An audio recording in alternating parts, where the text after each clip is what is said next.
نبی پاک صلی اللہ تعالی علیہ وسلم نے فرمایا، حضرت عبداللہ ابن مسعود رضی اللہ تعالیٰ عنہ حدیث کے راوی ہیں، حضور نے فرمایا جس کے دل میں رائی کے دانے کے برابر بھی تکبر ہوا وہ شخص جنت میں نہیں جائے گا۔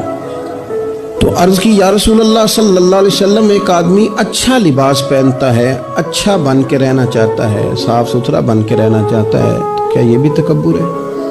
تو سرکار نے فرمایا نہیں، اللہ تو خوبصورت ہے، خوبصورتی کو تو پسند فرماتا ہے۔ تو یا رسول اللہ صلی اللہ علیہ وسلم پھر تقسیم کس طرح کریں، تکبر کے مفہوم کو کیسے سمجھیں؟ تو دو باتیں نبی پاک علیہ السلام نے ارشاد فرمائی۔